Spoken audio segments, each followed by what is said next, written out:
On the way back from Lewis's funeral, my mom told me to start packing. She waited until the day before we left to tell Edie. I'm not sure if she wanted to make it easier or harder.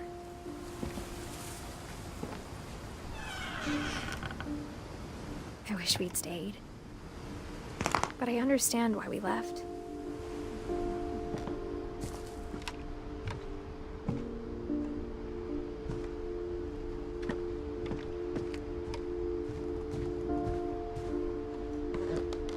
My mom ended up leaving everything behind.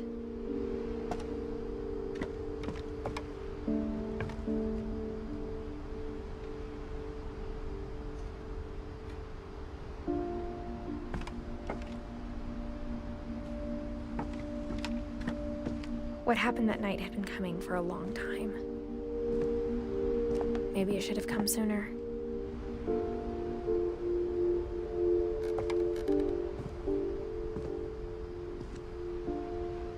But it had to end one way or another. All that's left now is to tell you about that last night.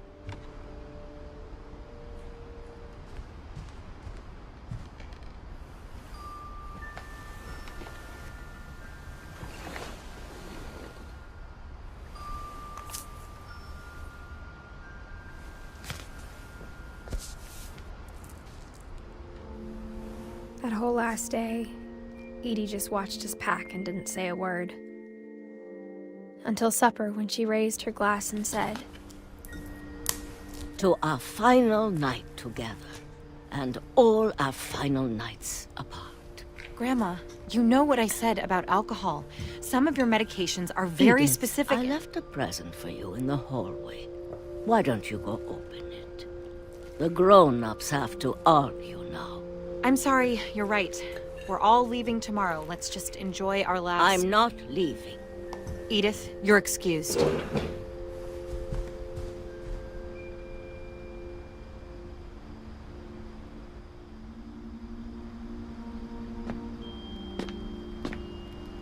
The power had been shut off that morning, but Edie always had plenty of candles. When my mom sealed the library, I don't think she knew about the other entrance. Or that Edie had a key to it.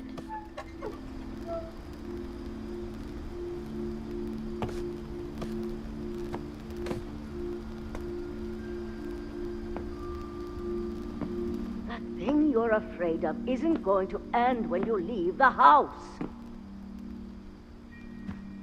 Edith has a right to know these stories. My children are dead because of your stories. I think it's best if Edith and I leave tonight. We'll have the nursing home send a van for you in the morning, okay?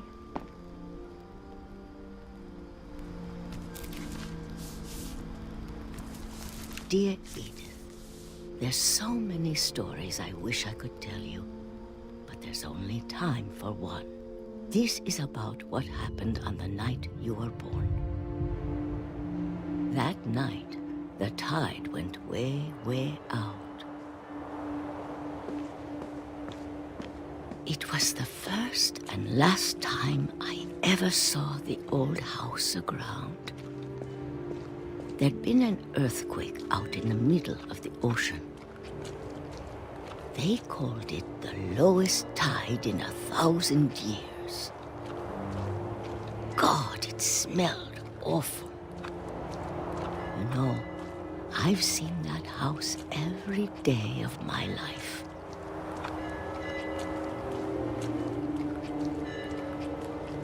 But I never thought I'd go back to it.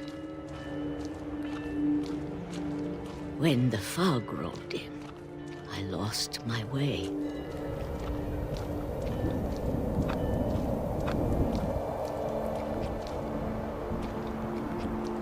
I got turned around.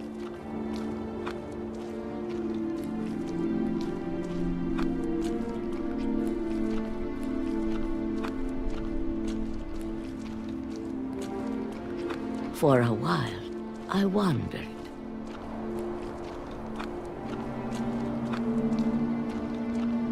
I started seeing things.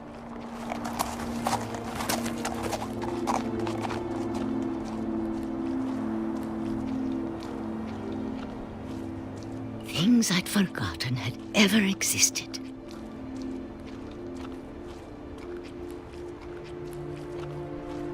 But when I saw them, they felt like old friends. That night, a lot of things came back to me. Or maybe I came back to them.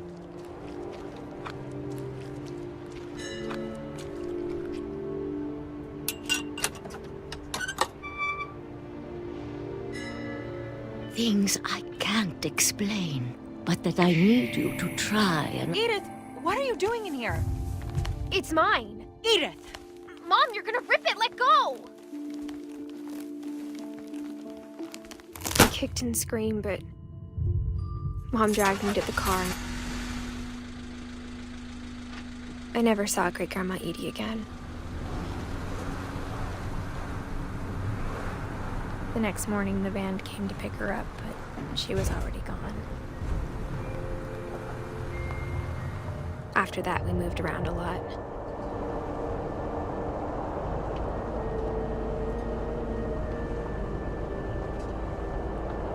We both tried to make the best of it.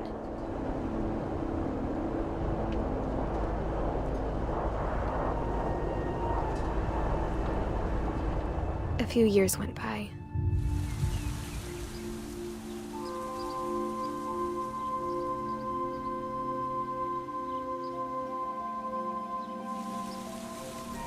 My mom didn't like to talk about it, but she started getting sick a lot. The rest happened pretty quickly. She got better for a while, and then she didn't.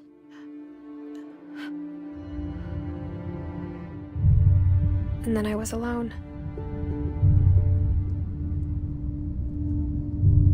The last Finch left alive.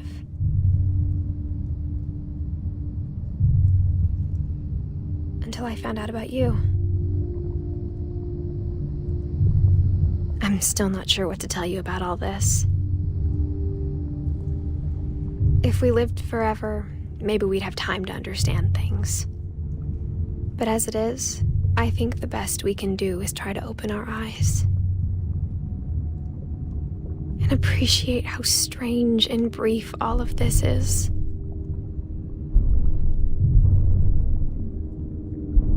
This journal was supposed to be for you. But now I hope you'll never see it. I just want to meet you and tell you all these stories myself. But I guess if you're reading this now, things didn't work out that way.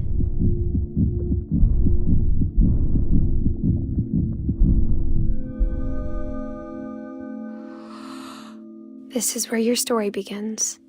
I'm sorry I won't be there to see it. It's a lot to ask, but I don't want you to be sad that I'm gone. I want you to be amazed that any of us ever had a chance to be here at all. Good luck.